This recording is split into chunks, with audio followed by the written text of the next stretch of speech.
It's a movie that's notorious for featuring what many consider to be one of the most dangerous and negligent stunts ever captured on film. It's Fatal Termination, and I'm going to talk to you guys about it right here. Stay tuned.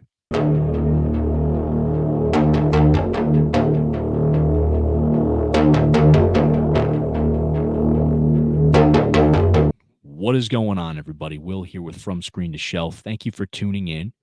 Hope everyone out there is doing well. Hope everyone had a very Merry Christmas. I still got my decorations up in the background. Christmas may be over, but the holidays are not, folks. So I still got a few days left to enjoy the vibe, to enjoy the Christmas spirit. So I'm going to leave these up at least until the first of the year, at least until 2024.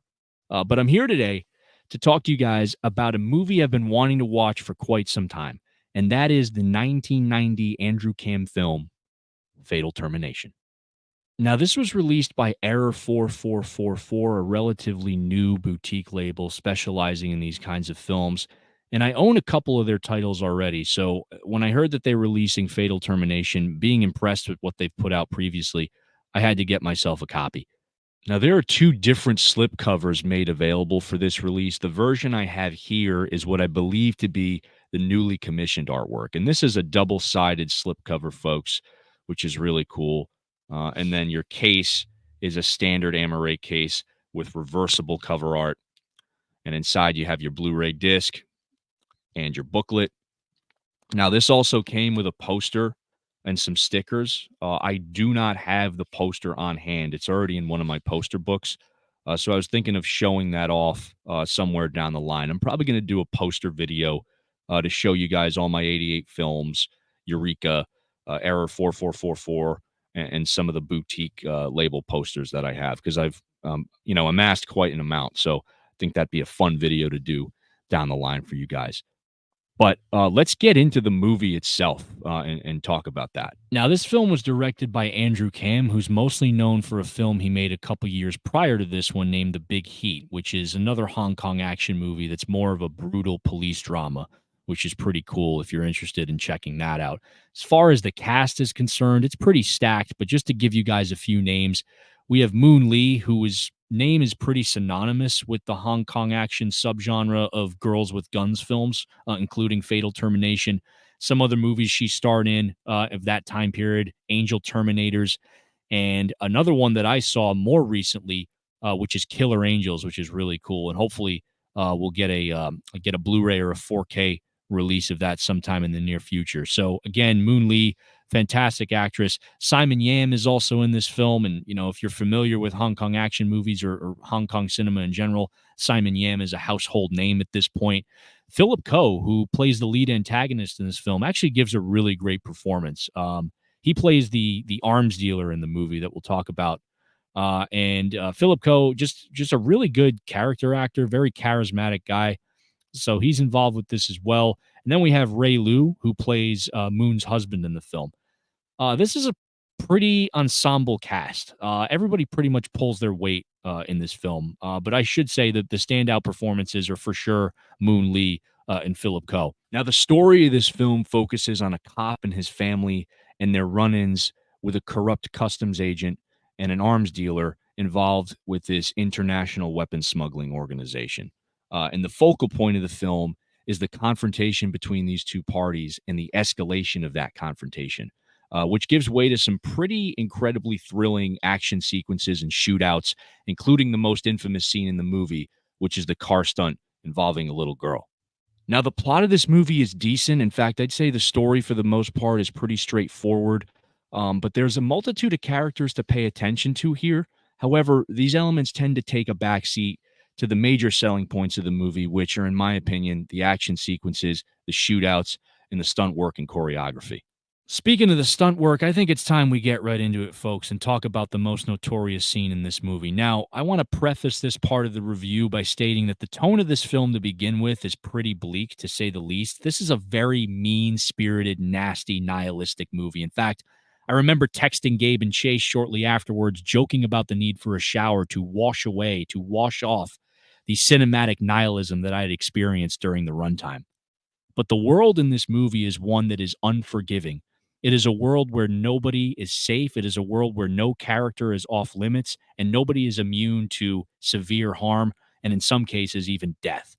And the way that this world is presented to us, the viewer, the audience, is unapologetic. It is unflinching. This movie does not hold back, folks. It pulls no punches, and it does not give a fuck about viewer sensibility. Having said all that, the scene we're going to be talking about, in my opinion, serves as a microcosm for the rest of this movie. And what I mean by that is, I think that this scene perfectly encapsulates the one characteristic that I found to be prevalent throughout most of this film. And that is the sheer disregard for human life. And what's funny about that is, I'm talking, of course, about the human lives of the characters within the film. But this scene itself, once you watch it, you find yourself questioning whether or not the filmmakers had any regard for the safety of the performers that were involved. But that being said, we're going to talk about it. We're going to break it down here. So the scene we're talking about is the infamous car stunt involving two of the actresses in the film, one of whom is Moon Lee, who plays the security officer. She's also the mother to the other character, who is a little girl named Yan Yan, who is played by Chuk-Yan Chan, I believe her name is. I don't want to butcher her name. And essentially, Chuk-Yan Chan's character, Yan Yan, is captured by the hired goons of the lead antagonist, played by Philip Ko, who's the arms dealer that we mentioned earlier. They kidnap Yan Yan. They kidnap her in a car, but they don't just throw her in the vehicle, folks. They don't just throw her in the car. No. I shouldn't say they. There's one thug in particular, played by a gentleman named Mike Abbott, who is kind of this big, brawly looking dude. He's quite an intimidating physical presence in the movie. And he is absolutely psychotic looking. He looks like he's high on rage. Okay. If I could describe the looks on his faces that he makes in this film, it's like a combination of anger and hatred.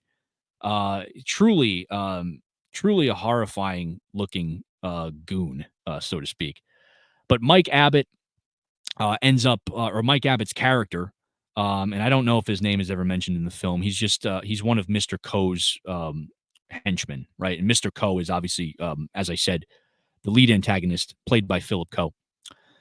And they end up kidnapping Yan Yan, but he grabs her by the hair and he hangs her outside of the car. He hangs her outside the car window, dangling over the road.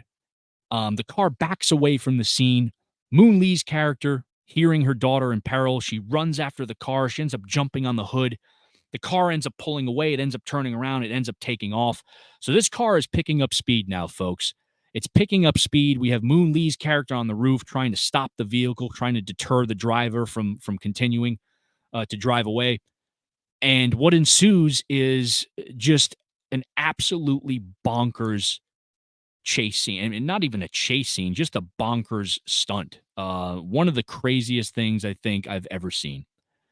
You have Moon Lee on the hood of the car. She ends up breaking the windshield at one point.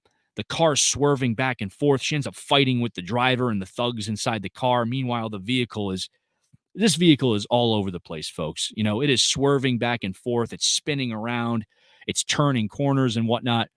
And all the while, folks, poor little Yan Yan is hanging outside the car, fighting for her life. She's being held by Mike Abbott's thug character. And I gotta say, this is the scene that makes you question what it is that you're watching, because you can't help but think, okay, how did they do this? One of the other thoughts is, God, I hope that this girl is harnessed in. I hope that there's some kind of safety protocols in place here, which we'll get into in a second. And thirdly, how did they get away with this? How did they get away with something like this? Because when you see this, I was standing up in front of my TV, shouting at the TV because I could not believe how insane this looks.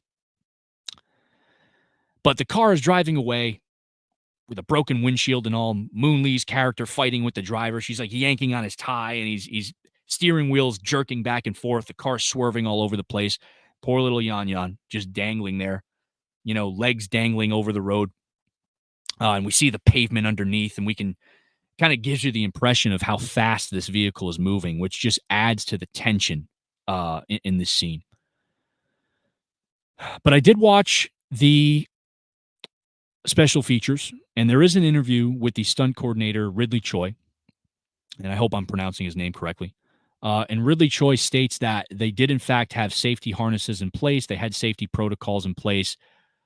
So essentially, what they did was Mike Abbott's, or I should say, Mike Abbott had some kind of rig on his body and his arm, his left arm, which is the arm that he's using to hold Chu Kian Chan up.